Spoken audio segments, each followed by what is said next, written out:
Asenso Pinoy. Pinoy Asenso Time, Asenso Pinoy. Ang bahaging ito ay hatid sa inyo ng Ginebra San Miguel. Lahing Ginebra, ikaw na!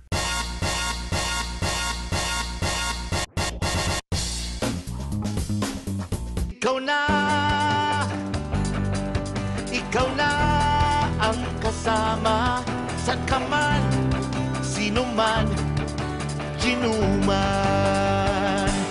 Dinumog ng libo-libong fans at mga taga-Antipolo ang GSM Ginuman Fest 2013 na ginanap sa Inares Center, Antipolo City. Star-studded ang 6th leg ng GSM Ginuman Fest, ang game and concert event na handog ng Ginebra San Miguel sa ating mga Kapinoy. Naging espesyal pa ang gabing ito dahil dito na rin nag-celebrate ng kanyang birthday ang Vice President ng Ginebra San Miguel na si Mr. Nelson Elises.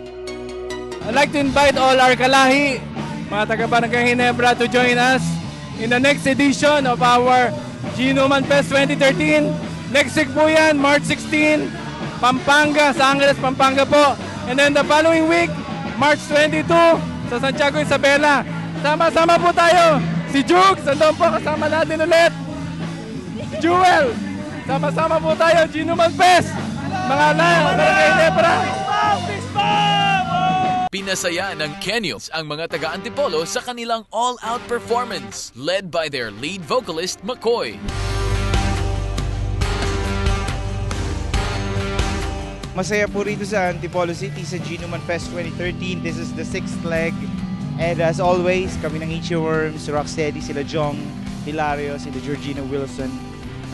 We're having so much fun entertaining people and sharing all the GSM products with them.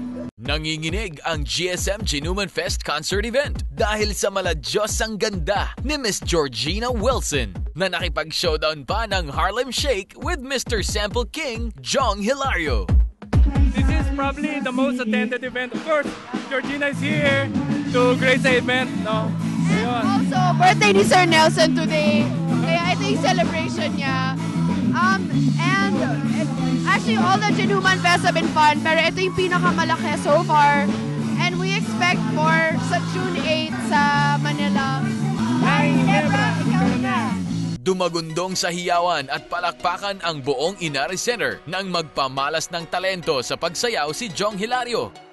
Lalo pang umigting ang excitement ng mga fans nang pinaakyat niya sa stage ang isang babae na todo kilig sa sexy dance moves ng Sample King sa kanyang harapan. I met her one back, she said, hey boy, you're drinking too fast, and we can take it slow. Kilig na kilig ang mga fans nang ipamigay ni Jong ang kanyang t-shirt at kwintas dahil sa sobrang tuwa sa magandang pagtanggap ng mga taga-Antipolo sa GSM Ginuman Fest 2013. Jokes and Daddy! Ang favorite performer ko is Jong Hilario. Lahing Ginebra! First of all, hi sa lahat ng televiewers ng Asenso Pinoy. And masabi ko na isa ito sa mga pinakamasayang crowd ng GSM dahil lahat ng mga taga rito sa Antipolo ay talaga namang nag-unite, nakipag-inuman, nakipag-rakrakan, nakipag-sayawan para lang sa Ginuman Fest. Kaya nagpapasalamat ako sa lahat ng taong nagpunta rito. Iniimbitahan ko po kayo lahat na tangkilikin po natin ang produkto ng GSM, ng Ginebra San Miguel. Sana suportahan natin and talagang mag-i-enjoy kayo. Sigurado yan. Mahal na mahal namin kayo and sana magkita-kita tayo uli. Ginuman na, fist bump. Nag-perform din sa concert event ng GSM Ginuman Fest sina Jugs ng Itchy Worms na nakipagkulitan pa sa mga kasama nitong performers. Oh! Holding hands kami! Celesta! Siyempre, excited ang lahat ng lumabas na sa stage ang total concert performer ng GSM na si Teddy ng Rocksteady. As always, bigay todo ang kanyang performance at kitang-kita na kuha niya ang kiliti ng buong crowd.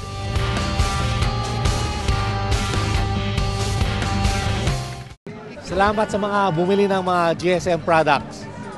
Ginebra San Miguel Red, GSM Blue, Antonov Vodka Mixed Drinks. Salamat. To the management of GSMI, please continue to support these events so that we will continue to gain more awareness and gain more support from our patrons. Thank you to all the people of Antipolo. Thank you for patronizing GSMI products. Lahing Ginebra, GSMI, go na! Yan ang ating special feature. Ako si DJ Mac ng 106.7 Energy FM para sa Asenso Pinoy. Ikaw ang